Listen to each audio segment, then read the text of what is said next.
retrouve Thierry Messant, comme chaque mercredi. Alors c'est un mercredi duo avec lui, j'espère que vous n'entendez pas trop les coups de marteau qui sont donnés à côté du studio. Et je voulais qu'on reparle de l'émission de la semaine dernière, Thierry, parce qu'elle a suscité un certain nombre de questions de la part des lecteurs. Nous avons parlé dans notre trilatéral quinzomadaire du mercredi avec Édouard Husson et toi. Nous avons parlé du plan Trump pour, alors chacun mettra le mot qu'il veut, l'évacuation, la purification ethnique de Gaza. Et tu as pris une position que moi je comprends, mais dont je savais qu'elle interrogerait beaucoup de gens. J'en profite pour le dire, puisque moi qui lis des centaines de commentaires sur YouTube tous les jours, et j'en profite pour dire que le Courrier des Stratèges, c'est aussi un site, et donc je vois la différence de niveau entre les commentaires sur YouTube, où il y a beaucoup de consommateurs gratuits, et le niveau des commentaires sur le Courrier des Stratèges, où il y a des abonnés payants. Et donc on voit que c'est pas le même monde. Je sais que ça va heurter plein de gens, mais je le redis, Internet est une chance extraordinaire pour apprendre. Et je regrette que plein de gens qui n'ont pas eu la chance de faire des études n'utilisent pas Internet avec discipline pour apprendre et se contentent souvent d'y baver gratuitement comme des consommateurs en donnant des notes aux autres de façon peu éclairée. Donc, moi, j'étais pas surpris que ces gens-là, une partie de ces gens-là ne comprennent pas. Alors donc on doit être à peu près 50 000 vues de la vidéo d'il y a 15 jours, que je vais remettre en commentaire dans l'article du Courrier des Stratèges qui sera gratuit de ta vidéo d'aujourd'hui pour que les gens puissent la revoir. Sur à peu près 50 000 vues, il y a eu de l'ordre de 2% de commentaires comme toujours, c'est-à-dire on est autour de 1000 commentaires. J'en ai supprimé un tiers qui sont injurieux, qui sont malveillants, qui sont mal intentionnés, qui sont souvent non réfléchis. Ou non argumenté, c'est-à-dire que se contente de mettre des insultes ou d'expliquer Thierry est un agent du Mossad, point. Donc tout ça, toutes ces affirmations qui sont sous le coup de la loi de 1880, d'ailleurs, je les élimine. Il n'en reste pas moins donc je relance un appel aux auditeurs lorsque c'est gratuit. C'est pas parce que c'est gratuit que vous devez considérer que ça n'a pas de valeur et que vous pouvez donner la pire image de vous-même en vous laissant aller à vos haines. Donc Internet, c'est un outil d'apprentissage. Mettez-vous au niveau d'exigence de l'apprentissage, s'il vous plaît, mes amis. Mais il n'en reste pas moins que beaucoup de gens n'ont pas compris ta position sur la Palestine. Tu vas la réexpliquer, mais je la redis en deux mots. Moi, ce que j'en ai compris, je voudrais qu'on en discute parce que c'est un sujet très important. Moi, j'ai compris que tu faisais une différence très profonde que je partage entre la morale qui dit mais on ne peut pas jeter une population dans le vide, on ne peut pas la chasser comme ça, et la réelle politique, c'est-à-dire que toi tu te mets à la place du parent palestinien qui a 2 ou 3 enfants qui sont au milieu d'un champ de ruines, et tu te dis, politiquement, familialement, qu'est-ce que je ferais si j'étais père de famille? Est-ce que je me dirais, je promets à mes enfants de vivre au milieu d'un champ de ruines, en tout cas de grandir au milieu d'un champ de ruines, parce qu'on sait tous que Gaza ne sera pas reconstruit en 2 temps, 3 mouvements, ou bien est-ce que je me dis, pour l'avenir de mes enfants, je fais le sacrifice de mon espérance, d'une certaine façon, de mes convictions, et je me mets en position de leur offrir une chance de s'en sortir dans la vie. Voilà, moi, la différence entre réalisme et morale. Vas-y, dis-nous tout. D'abord, je voudrais dire que la position que j'ai sur la question palestinienne n'est pas nouvelle. J'ai défendu cette position pendant de très longues années, notamment lorsque j'ai travaillé avec le président Bachar el-Assad. J'ai été, à ce moment-là, j'ai rencontré la même incompréhension quand j'ai expliqué ma position. Et on a eu des vrais débats avec des dirigeants syriens. Eux, à la fin, ils ont compris ce que je pensais. Ils ont fait l'effort d'aller au-delà du premier mot qu'ils entendaient. Bon. Je constate que le même problème s'est posé à la Syrie par la suite, et je pense que c'est pour ça que la Syrie a chuté, tel qu'on l'a vu dans les mois derniers. Alors, comment j'aborde cette question? Explique-nous cette histoire de Syrie, parce que tu fais la même question s'est posée aux Syriens, c'est-à-dire? C'est-à-dire qu'il y a plusieurs manières de faire de la politique. Alors, pour comprendre mon point de vue, au préalable, je dois dire 3 choses qui sont indissociables sur ma manière d'aborder la politique. Et si vous n'en conservez qu'une, vous allez me trouver idiot. Bon. Premièrement, pour moi, la politique, ça n'est pas faire des grands discours et donner des opinions sur tel ou tel sujet. Ça, n'importe qui peut le faire, et ça ne fait pas avancer les choses. Pour moi, faire de la politique, c'est faire avancer la conscience collective sur un sujet. C'est ça, faire de la politique. Et donc ça, c'est le premier point, c'est très important, parce que la plupart des gens ici ne font pas de politique, y compris les hommes politiques. Ils ne font que répéter des préjugés. Ça ne sert à rien. Au contraire, ça bloque la politique. La deuxième chose, c'est que ce qui compte en politique, ça dépend de l'endroit d'où l'on parle. Et nous sommes une société indo-arienne. Si l'on suit les analyses du grand sociologue Georges Duménil, il y avait dans ces sociétés, jusqu'à la Révolution française tout au moins, il y avait on appartenait à des ordres sociaux différents. Et dans ce cas-là, on avait une responsabilité liée à la place que l'on avait dans la société. Aujourd'hui, pour que ce soit clair, parce que les gens vont dire on ne connaît pas, par exemple les 3 ordres de l'Ancien Régime, les guerriers qui sont devenus les nobles, les prêtres et les paysans qui étaient les producteurs. Ça, c'est la théorie de Georges Dumézil sur l'organisation des sociétés européennes. Et on n'avait pas la même responsabilité si on était un paysan, un noble ou un commerçant, ou etc. Bon.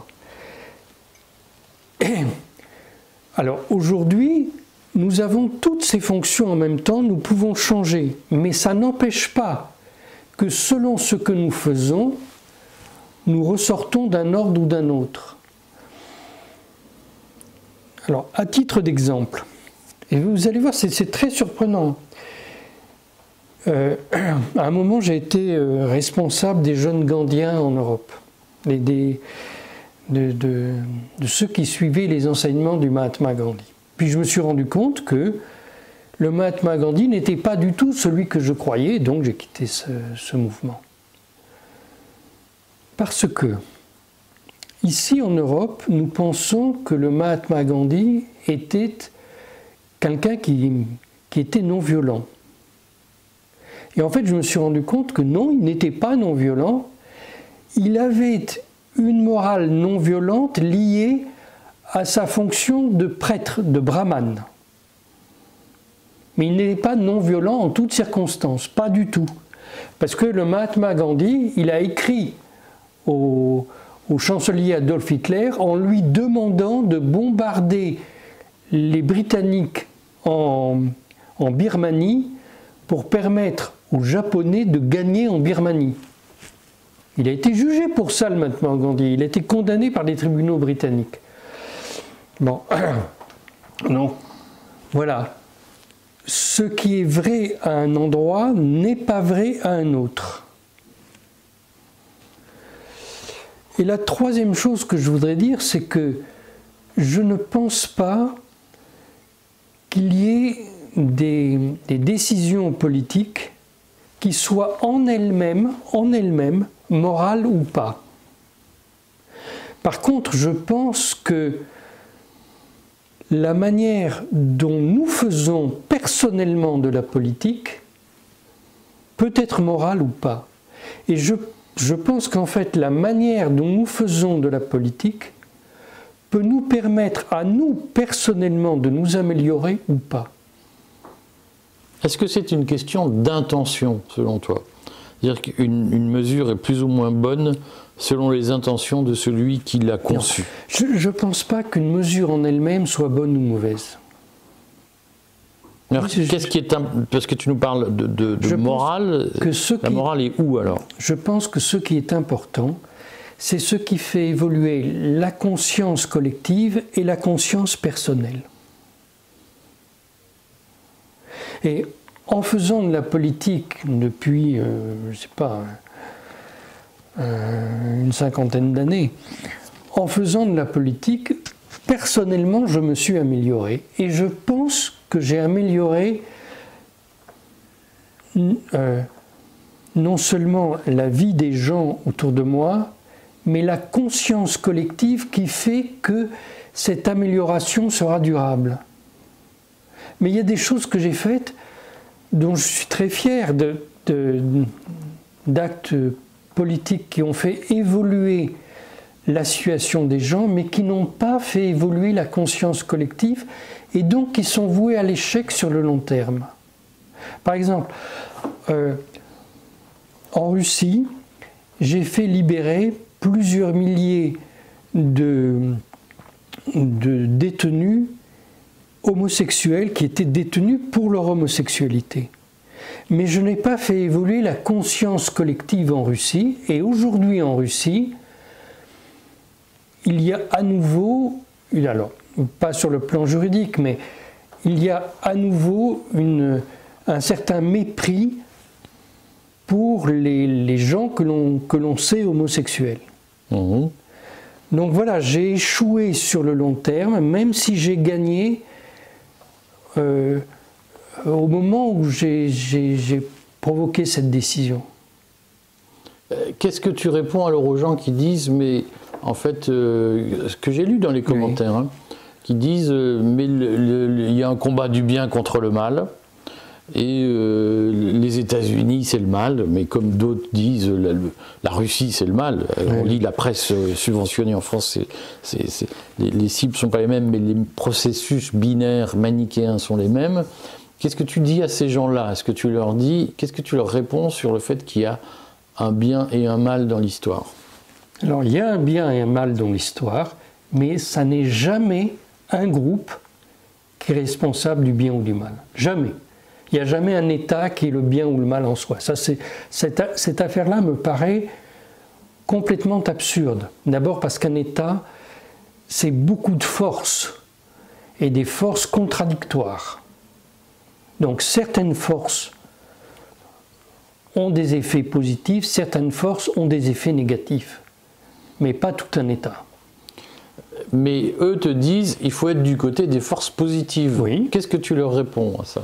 Mais tout à fait d'accord. Sauf qu'il faut savoir ce qui est positif et ce qui est négatif.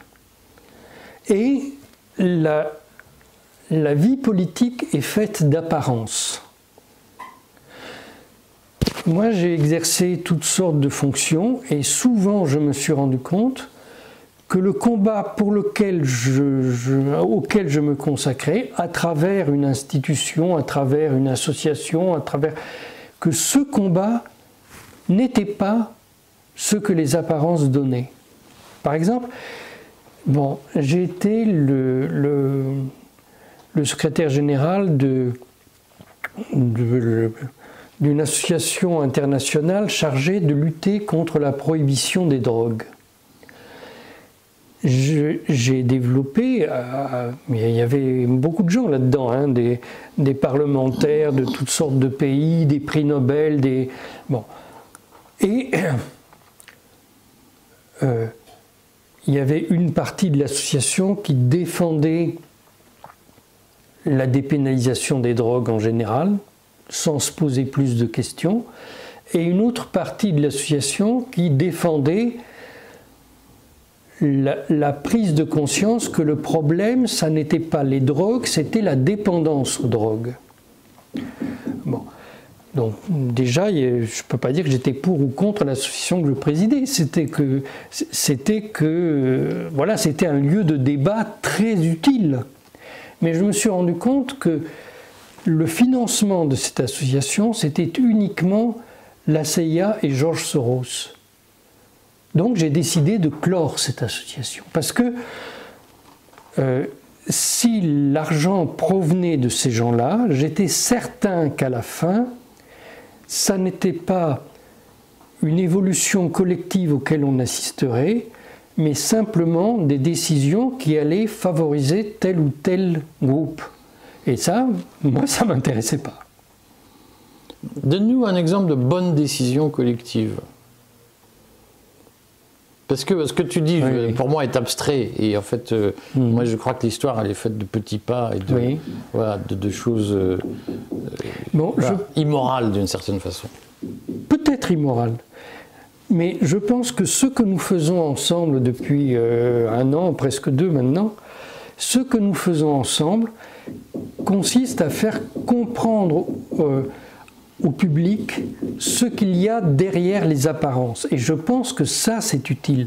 Parce que je pense qu'à ce moment-là, chacun va aborder les choses et prendre des décisions différentes. Voilà, ça, je pense que c'est utile. La déconstruction du narratif. Et c'est pas oui, la déconstruction du narratif, oui. C'est un débat aujourd'hui. Oui. Alors donc, revenons-en à la... Et c'est pas simplement la déconstruction du narratif, c'est comprendre ce qu'il y a derrière. Pour en revenir à Gaza, est-ce que tu peux réexpliquer au calme fort des incompréhensions des lecteurs ta position sur le plan Bush, le plan Trump? Oui, donc j'ai une position, j'ai expliqué, qui ne serait pas la même si j'étais en responsabilité du peuple palestinien ou en responsabilité du peuple français. Parce que si j'étais... Alors, par lequel je commence? Celui que tu veux. Non, parce que ça... Commence... Alors, je vais te dire, beaucoup de gens ont dit, puisque tu l'as dit mercredi, il y a 15 jours, il y a 8 jours, tu as dit, mais si j'étais dirigeant palestinien, j'accepterais la solution Trump. Et ça a suscité beaucoup d'incompréhension de la part de gens qui ont beaucoup signé sous des pseudonymes arabes ou à connotation arabe et qui ont dit heureusement que vous n'êtes pas dirigeant palestinien. Est-ce que tu peux réexpliquer ce point-là? Alors, si j'étais dirigeant palestinien, je me préoccuperais avant tout de sauver des vies palestiniennes. Or, depuis 80 ans, je constate que c'est un massacre perpétuel qui se prolonge. Et je considère que la manière dont on aborde la question palestinienne ne fait que prolonger ce massacre. À titre d'exemple, j'expliquais qu'on nous parle encore de la solution à 2 États, que celle-ci n'est que la reformulation de la dernière commission britannique dans la Palestine mandataire, la solution à 2 États, qu'elle ne fera que prolonger le massacre, quelle est la justification même du massacre. Bon. Et donc, comme je m'élève contre ces fausses solutions, que je pense que la seule solution, c'est qu'il n'y ait qu'un seul État dans lequel chacun soit égal, quelle que soit sa race et sa religion, sa communauté d'appartenance, puisque le concept de race renvoie à autre chose. Bon. Donc, comme je pense ça, je pense que si j'étais responsable du peuple palestinien, que je voulais arrêter ses souffrances, je lui dirais d'accepter la proposition de Trump pour que ça s'arrête. Je sais que c'est tout à fait immoral. Je sais que ça n'est pas ce qu'il faut. Je sais qu'en soi, c'est un crime. Mais je sais que ça sauverait des gens. Par contre, si j'étais responsable français, je considérerais que même sauver des Palestiniens, ça n'est pas la bonne solution. Si c'est accepter une injustice, parce que ça ouvrira la voie à d'autres injustices. Et que donc, en tant que Français, je devrais combattre en disant que je ne souhaite que le droit international. Et le droit international, ça n'est pas ce que propose Donald Trump, c'est ce que je disais auparavant. Il faut un seul État dans la Palestine mandataire, c'est-à-dire à la fois dans l'Israël actuel et dans les territoires palestiniens actuels. Il faut un seul État dans lequel chacun soit libre et égal en droit, pas économiquement, libre et égal en droit. Voilà. C'est la charte de l'OLP. C'est la charte de l'OMP, c'est le fondement du droit international, c'est la Révolution française, c'est elle qui a amené cette idée de l'égalité en droit, quelle que soit la position de chacun. Alors, est-ce que tu nous dis qu'au fond, un dirigeant palestinien aujourd'hui, Oui. Évidemment, il sait ce qu'est le bien et le mal, Oui. Mais il a un problème réel, qui est que politiquement, il ne doit pas choisir entre le bien et le mal, il doit choisir entre des contradictoires. Oui. C'est-à-dire, est-ce que c'est bien de défendre la Palestine coûte que coûte au prix de la mort d'enfants, ou est-ce que c'est mieux de défendre la vie d'enfants en renonçant à certains idéaux politiques? Est-ce que c'est ça que tu nous dis? Oui, sauf que je dis plus, je dis que défendre la Palestine coûte que coûte dans cette situation, c'est condamner des gens à mort. Est-ce que tu peux essayer de faire passer à plein d'auditeurs, puisque sur plein de sujets, on a la même question, oui. On a la vision simpliste, ah mais ça c'est pas bien, et donc vous êtes un salaud. Est-ce que tu peux essayer de faire passer, toi qui as eu des responsabilités politiques éminentes, est-ce que tu peux réexpliquer aux gens que quand on est en responsabilité, oui. On ne choisit pas entre l'idéal et le nul ou le pas bien, on choisit entre deux solutions qui seront de toute façon imparfaites et critiquables. Un exemple, au moment des accords d'Évian, où la France s'est engagée à quitter l'Algérie. 1962. Il n'a jamais été convenu que les Français vivant en Algérie soient expulsés d'Algérie. Ça n'a jamais été convenu. Pourtant, ça a eu lieu. Alors, qu'est-ce qu'il fallait faire? Il fallait dire, mais non, nous n'avons pas signé ça. Donc nous n'accueillons pas les Français qui reviennent d'Algérie, massacrez-les sur place. Il fallait dire ça. Ou il fallait les accueillir. Est-ce qu'il fallait signer les accords d'Évian? Mais certainement qu'il fallait signer les accords d'Évian. C'est là que moi j'ai une divergence avec toi. Moi je pense qu'il ne fallait pas signer les accords d'Évian. Mais il fallait être plus précis dans les choses. Alors, on va faire un mini débat parce que pour les gens qui écoutent, je pense que c'est pas mal. Moi, ma position, c'est qu'il fallait garder l'Algérie française, mais il fallait donner la nationalité française aux musulmans. Et plutôt que de signer un accord de paix. Voilà. Alors, ça, c'est une position excellente, mais qui ne tient pas compte de ce que pensait la population en métropole. Parce que si on faisait ça, c'est ce qu'avait dit Charles de Gaulle, si on faisait ça, eh bien, très rapidement, la population algérienne allait gouverner l'ensemble de l'Empire français. Et la population métropolitaine française ne voulait pas ça. Bon, donc il ne fallait pas. Donc il fallait céder l'Algérie. Donc il fallait céder l'Algérie. Et céder l'Algérie, non, reconnaître son indépendance, c'est pas la céder. On l'a cédé à personne. Enfin, moi je pense qu'on l'a cédé aux Arabes, mais qui sont des colons en Algérie, puisque les vrais Algériens sont les Berbères. Mais je vais me faire moi aussi des amis en disant ça. Et au moment où on a signé ça, il n'était pas question de la domination arabe. C'est après que c'est venu. Ça. Elle est antérieure, mais dès les années 50, les congrès du FLN montrent que les Kabyles sont les idiots utiles du mouvement d'indépendance. Pour passer à notre débat. Oui. Donc dans cette affaire, moi ce que j'essaye de faire passer aux lecteurs, aux auditeurs qui sont souvent, il y en a 98%, je le redis, qui n'ont pas de problème, mais je m'adresse par solidarité au pourcent qui est en permanence de ça ne va pas, dans le rien n'est bien, là. Je voudrais leur dire qu'effectivement, ce que tu dis, c'est que soit, pour reprendre l'exemple de 62, soit on acceptait la nationalité pour les musulmans, et ça voulait dire qu'on faisait une submersion religieuse, pour reprendre des termes polémiques, mais que je prends avec un clin d'œil. Et si on ne voulait pas qu'il y ait une majorité de musulmans en France, on devait accepter l'indépendance algérienne, et d'une façon ou d'une autre, on savait qu'il y aurait un problème de pied noir.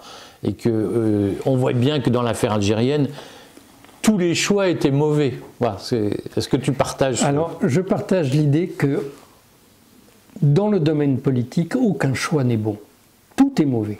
Tout est toujours mauvais. Mais il y a des choses qui sont moins mauvaises que d'autres. Il y a des choses qui font évoluer positivement l'ensemble des sociétés. Je vais prendre un autre exemple. Pendant longtemps, j'ai été en France le président de la principale association politique homosexuelle, le projet Ornicar. Maintenant, tout le monde a oublié ça, mais bon. Et en tant que président du projet Ornicar, je me suis opposé au mariage gay. Pourquoi ? Parce que j'avais un autre projet, beaucoup plus intéressant que le mariage gay. J'ai défendu l'idée qu'il ne fallait pas créer une communauté particulière avec des droits particuliers. Parce qu'on nous dit c'est le mariage pour tous, mais pas du tout. C'est pas du tout le mariage pour tous. Ce qu'on a fait, c'est on a créé un registre officiel des couples gays. Moi, je voulais pas ça. D'autant plus que c'était déjà le Pax. Oui, mais j'étais contre le Pax. Parce qu'il y a eu le mariage pour tous. Oui, mais j'étais contre tout ça. Mais mon problème, c'était de résoudre les problèmes qui faisaient que quand on vivait en couple gay, on n'avait pas les mêmes droits que lorsqu'on était en couple hétérosexuel. Et je disais que créer des registres officiels sur lesquels il y aurait les couples gays, ça va bien quand tout va bien, mais si un jour les choses vont mal, on a créé soi-même la liste des gens qu'il faut arrêter. Hein. Donc ça, je n'en voulais pas. Et je pensais que les seules bonnes solutions sont celles qui ne se contentent pas de résoudre le problème immédiat que l'on a, mais qui sont profitables à tout le monde. Donc dans mon idée, ce qu'il fallait, ça n'était pas créer une institution nouvelle, le mariage gay, c'était déconstruire le privilège qui avait été accordé aux couples hétérosexuels.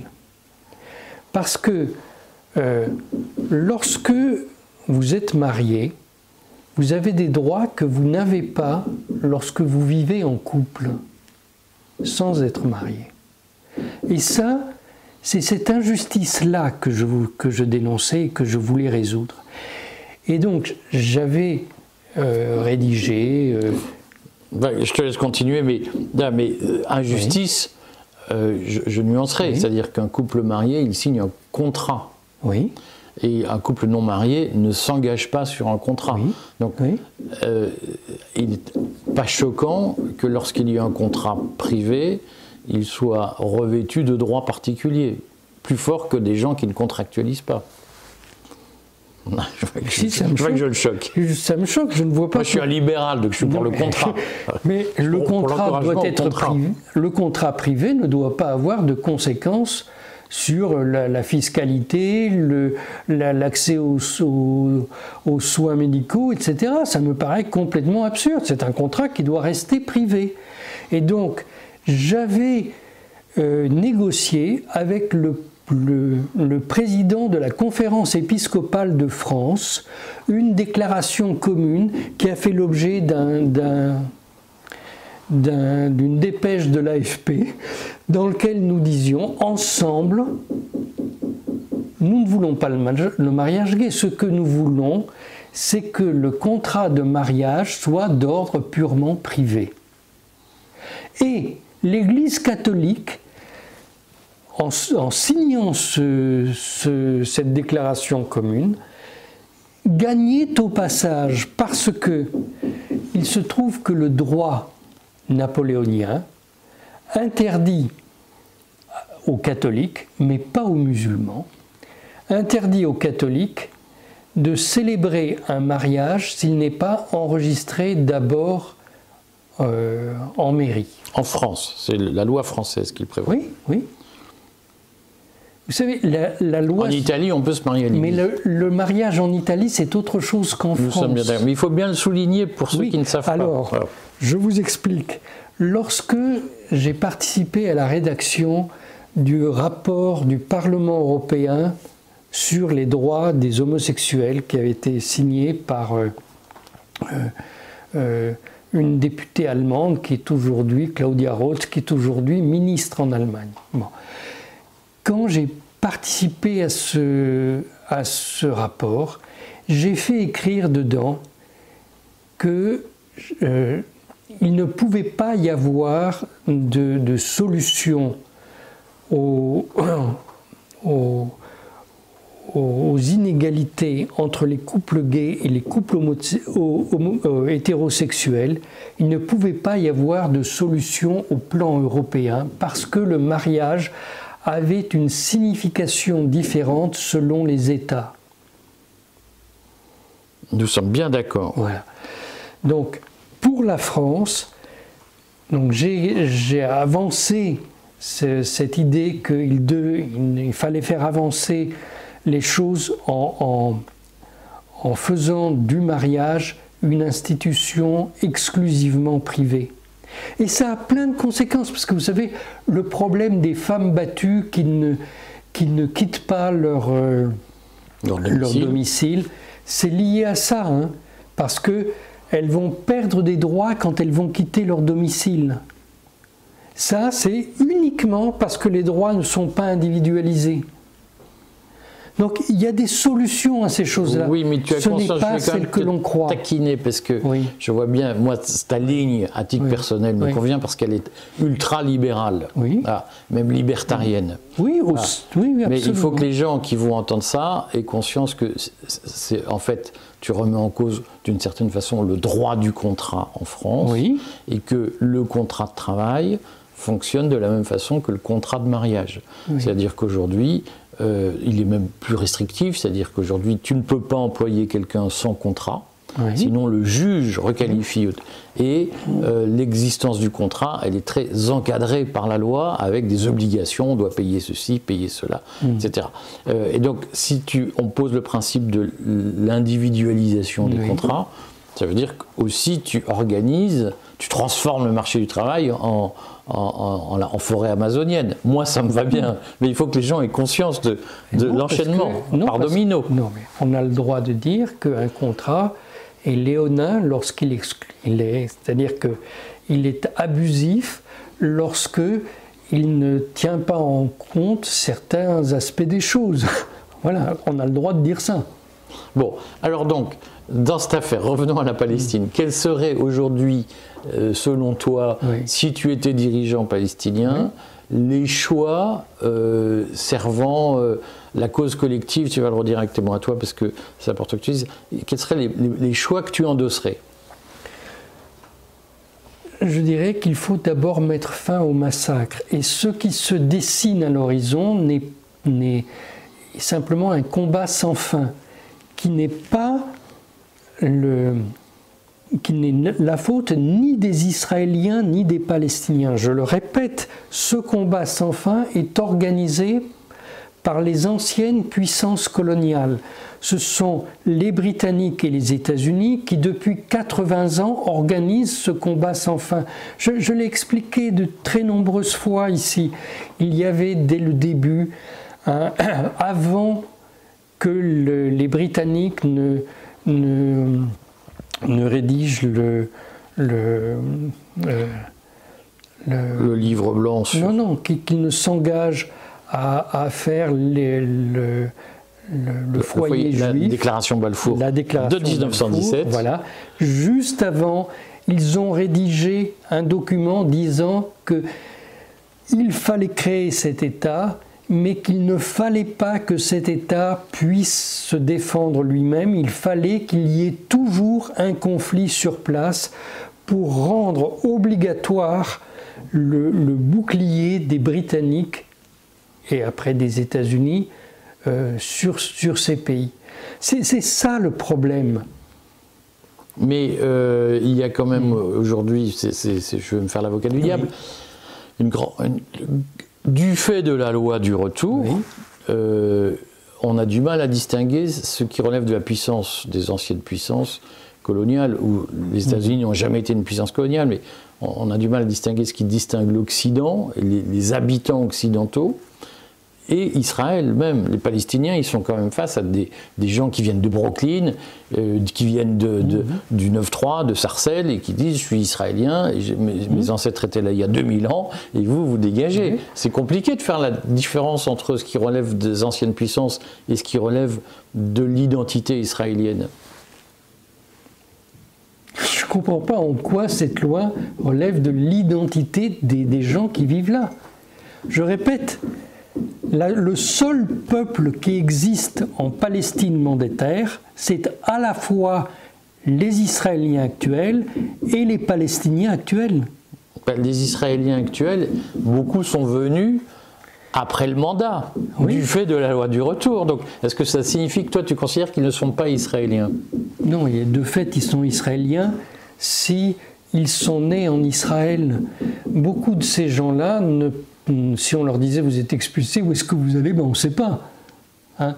Alors, par contre, ceux qui, depuis 5 ou 10 ans, sont israéliens, peut-être ceux-là devront retourner de là où ils viennent, c'est possible. Mais s'ils ont des enfants qui sont nés en Israël, leurs enfants sont israéliens. Donc c'est la même logique que celle que nous avons vis-à-vis de la Nouvelle-Calédonie, qu'on a négociée avec les Kanaks, c'est-à-dire qu'on clôture à une certaine date bien sûr. Le registre de population, si j'ose dire. Bien sûr, oui. Et on fait un État avec ceux qui étaient là avant une certaine date. Oui, un État commun. Sûr. Et comment tu fais toi aujourd'hui pour le négocier avec Trump, avec Netanyahou, ça? Je pense que d'abord, il faut expliquer le fond du problème. Il faut arrêter d'accuser une communauté ou l'autre. La base du colonialisme, c'est de dresser les gens les uns contre les autres. Et là, c'est vraiment le cas typique. On nous explique que c'est la faute d'un groupe contre l'autre. Non.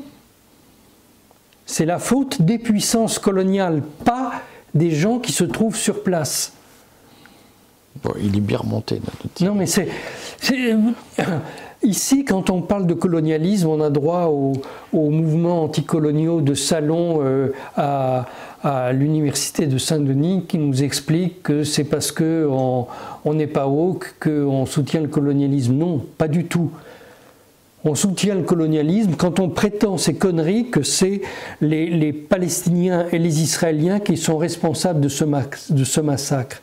Ils n'en sont responsables que parce qu'ils sont aveugles sur l'origine du problème.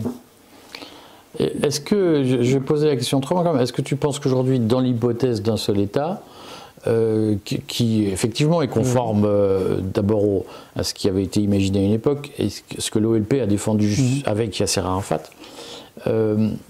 est-ce que tu penses que légitimement les habitants de Gaza peuvent pardonner parce que moi je n'ai pas de problème à dire qu'il y a eu un acte terroriste du Hamas le 7 octobre, mais les mesures qui ont suivi ont été particulièrement disproportionnées par rapport aux faits générateurs.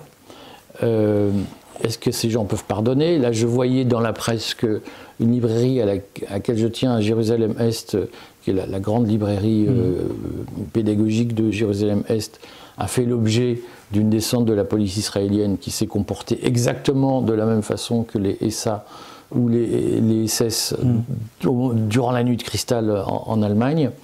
Et pour moi, c'est extrêmement choquant. Dans ma famille, on a caché des juifs pendant la guerre et voir on a pris le risque de se faire fusiller ou déporter pour des gens qui aujourd'hui font la même chose que ceux dont on les protégeait. C'est extrêmement choquant. Est-ce qu'un Palestinien qui constate ça peut légitimement avoir confiance dans des Israéliens qui, d'une façon ou d'une autre, couvrent ça et y encouragent même? Bon, alors, d'abord, c'est pas Israël qui a fait ça, c'est certaines forces... C'est la police israélienne. C'est la police israélienne. Donc c'est l'État israélien. Non, on sait très bien, la police israélienne, c'est Ben Gvir qui est derrière, c'est le mouvement des sionistes révisionnistes. Ça n'est pas la totalité de la population israélienne qui soutient ce genre d'action. Bon, ça, c'est la première chose. La deuxième chose, il faut recontextualiser. Actuellement, il y a un débat terrible en Israël pour savoir si l'on fera enfin une commission d'enquête, une commission d'État, qui permettent de savoir la vérité sur ce qui s'est passé le 7 octobre. Parce qu'en fait, on n'en sait rien de ce qui s'est passé le 7 octobre. On juge tous cet événement d'après la manière dont on en a entendu parler. Il se trouve qu'il y a quelques jours, l'ancien ministre de la Défense, Yoav Gallant, a déclaré publiquement à la télévision, sur la 12e chaîne de télévision israélienne, que ce jour-là, il avait ordonné l'application de la directive Hannibal. Cette directive prévoyait de tuer des Israéliens pour empêcher qu'ils soient faits prisonniers par la résistance palestinienne. Le site The Cradle a montré que au moins la moitié, vous m'entendez bien, la moitié des Israéliens qui ont été tués le 7 octobre ne l'ont pas été par la résistance palestinienne, mais par l'armée israélienne en application de la directive Hannibal. Donc ça change complètement, je pense, l'image que vous avez du 7 octobre. Moi, j'avais expliqué cette affaire-là, déjà presque dès le début, qu'ils avaient appliqué cette directive. Alors, je n'avais pas idée de ses proportions. Maintenant, on le sait. Et par contre, j'avais expliqué que ça n'était pas le Hamas, mais l'ensemble de la résistance palestinienne qui avait mené cette opération et qu'elle avait pour unique but de prendre des otages, certainement pas de tuer des gens et certainement pas de violer des femmes. Alors peut-être y a-t-il eu des événements comme ça, parce que quand on mène une opération militaire, il y a toujours des choses que l'on ne maîtrise pas, et il y avait parmi les assaillants des repris de justice qui ont peut-être commis des crimes. C'est tout à fait possible, je ne cherche pas à le nier, mais ça n'était pas le but du 7 octobre, et les crimes que nous avons vus sont d'abord des crimes de l'armée israélienne, pas des crimes des assaillants palestiniens. Ça, c'est clair maintenant. Je précise que moi, je suis responsable juridique d'une société de presse. Oui. Donc, je suis sous le coup de la loi de 1880, donc je fais mon travail, sans y ajouter forcément. Mais quand tu dis les Israéliens ont tué plus d'Israéliens que la résistance palestinienne, en réalité, le sujet n'est pas encore complètement documenté. On ne peut pas être aussi assertif. Ce qui est acquis, mais moi ça me le semblait depuis les premiers jours, c'est que beaucoup d'Israéliens avaient été tués par l'armée israélienne, dans le cadre notamment de cette fameuse directive, mais beaucoup, c'est un concept flou, et aujourd'hui on ne peut pas dire statistiquement combien ont été tués par l'armée israélienne, combien ont été tués par non, c'est pour ça que j'ai indiqué ma référence, c'est The Cradle qui a consacré une longue étude à ce sujet. Il y a déjà plusieurs mois qu'ils font ça, ils ont collationné. Vous savez, nous ne connaîtrons les choses que lorsqu'il y aura une commission d'enquête d'État israélienne. Pour le moment, Benjamin Netanyahou s'y oppose en tant que Premier ministre. Et la Cour constitutionnelle lui demande d'expliquer, de dire sur quoi sa position se fonde, puisqu'il avait acté le principe d'une commission d'État et que tout d'un coup il fait machine arrière. Donc la Cour constitutionnelle, le procureur général d'Israël, lui a demandé d'expliquer les événements qui ont fait évoluer sa position et qui rendraient cette commission d'enquête dangereuse aujourd'hui, alors qu'elle ne l'était pas il y a quelques jours. Voilà. Bon. Donc nous attendons sa réponse, nous allons comprendre les choses. D'ici là, et d'ici à ce que cette commission d'enquête, si elle a lieu, ne rende ses conclusions, il y a un sujet, on va quand même parler un peu d'actualité, après ces mises au point vives, véhémentes parfois, mais nécessaires, il est quand même fortement question que le cessez-le-feu à Gaza se termine et que Israël ne reprenne l'offensive. Et on a vu que Donald Trump promettait aux Gazaouis de vivre un véritable enfer s'il ne libérait pas les otages. Qu'est-ce qui va se passer selon toi parce qu'en plus Trump a donné un ultimatum jusqu'à samedi, je crois, pour libérer les otages.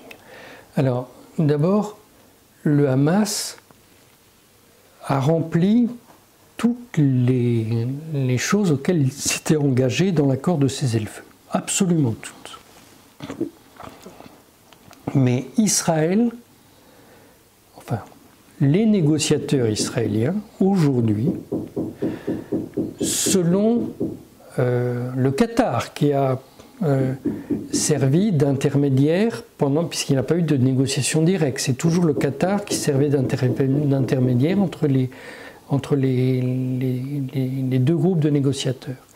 Selon le Qatar, aujourd'hui, Israël ne souhaite plus poursuivre l'accord de cessez-le-feu. Israël cherche les négociateurs israéliens cherchent à mettre fin, à ne pas remplir la suite de leurs engagements. Donc, lorsque Donald Trump dit « si le Hamas ne respecte pas ses engagements, nous allons lui faire vivre un enfer », non. Le Hamas souhaite remplir ses engagements. C'est Israël qui ne souhaite pas remplir les siens. Donc l'avertissement de Donald Trump, il le prononce contre le Hamas, mais en réalité, il s'adresse à Israël. Mais en même temps, ce qu'il dit à Israël, c'est qu'au fond, il va soutenir les intérêts israéliens en probablement bombardant massivement Gaza. Non, c'est pas ce qu'il a dit. Alors, explique-nous. Je viens de vous expliquer. Oui, mais j'ai pas compris en fait. Bon. Aujourd'hui, le Hamas remplit tous ses engagements. Nous sommes d'accord. Et souhaite continuer à remplir ses engagements. Ça, nous sommes d'accord. Mais aujourd'hui, Israël ne souhaite plus continuer à remplir ses engagements. Ça, je l'ai compris. Donc, quand Donald Trump menace le Hamas de lui faire vivre un enfer s'il ne remplit pas ses engagements, il enfonce une porte ouverte, puisque le Hamas va remplir ses engagements. Ça veut dire qu'il va libérer les otages. Oui.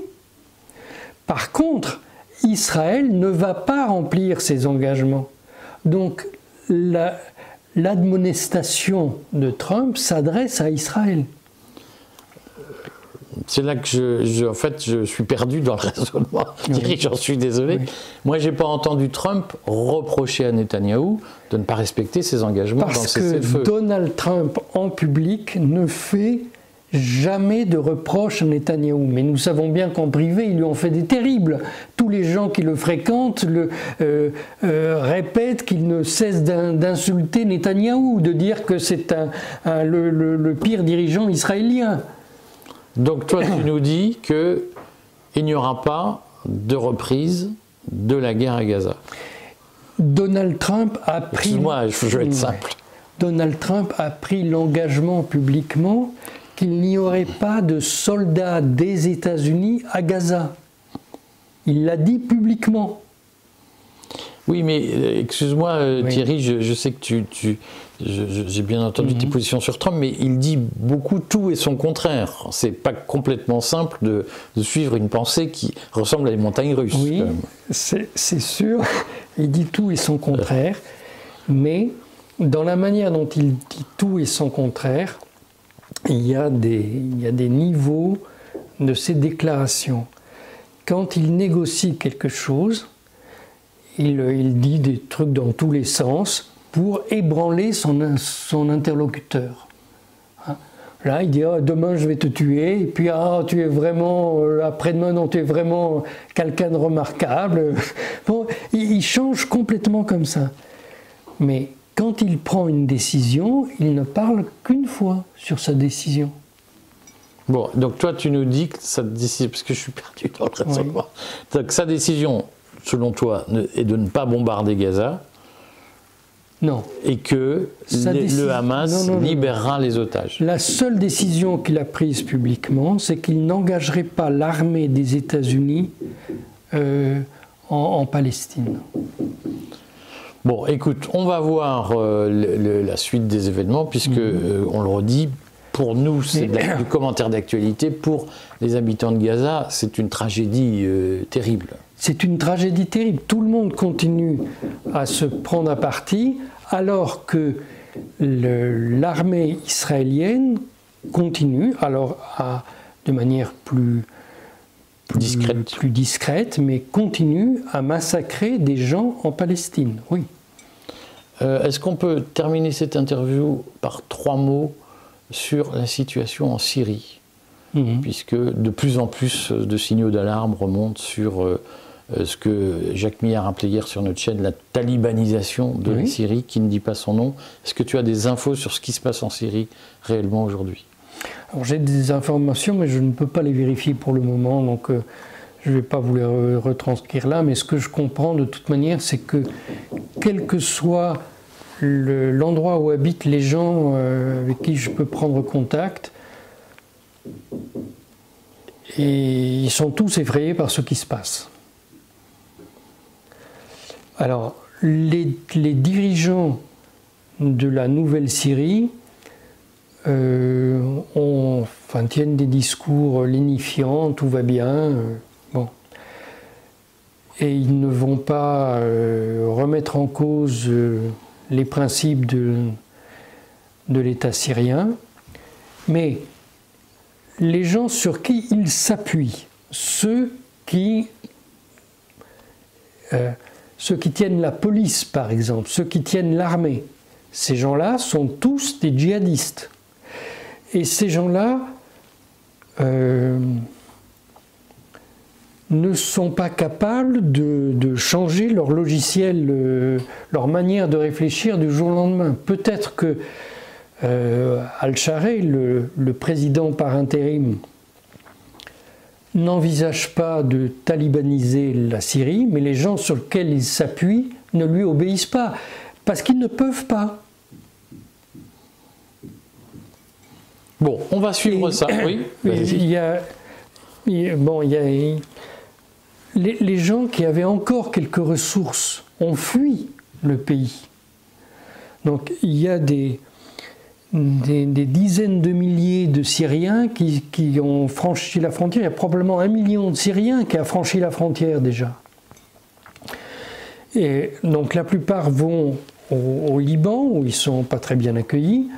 Et il y a deux villages chrétiens qui sont partis en Russie. 2 villages, complètement. Deux petites villes. Donc chrétiens orthodoxes, et l'opération a été menée avec l'armée russe en fait. Oui. Alors, il faut savoir que les catholiques, il n'y en a presque plus là-bas, puisque les catholiques, pendant la guerre en Syrie, ils ont été reçus dans l'Union européenne. On ne recevait que les catholiques, pas les chrétiens, que les catholiques. Si vous étiez chrétien et pas catholique, vous deviez rester là-bas. Mais si vous étiez catholique, ah oui, il suffisait de dire que vous étiez contre Bachar el-Assad, et là vous aviez l'absolution, et on vous donnait toutes sortes de choses dans l'Union européenne. Bon, on se donne rendez-vous la semaine prochaine pour notre trilatéral, qui sera, je pense, animé, puisqu'on voit que en fait, les recompositions posent problème, et que Trump est au fond une vertu, c'est qu'il rebat les cartes et oui, absolument. Les choses bougent. Absolument, mais l'évolution de la situation au Moyen-Orient part toujours dans tous les sens. Il est impossible de dire comment ça évoluera. D'abord parce que les problèmes au Moyen-Orient ne sont pas, contrairement à ce qu'on raconte ici, des problèmes entre Monsieur Machin et Madame Truc. Ce sont des oppositions qui ont une longue histoire. Et il est difficile de résoudre des problèmes qui ont une longue histoire parce qu'il faut penser des plaies qui sont très profondes. Merci Thierry, à la semaine prochaine. À très bientôt.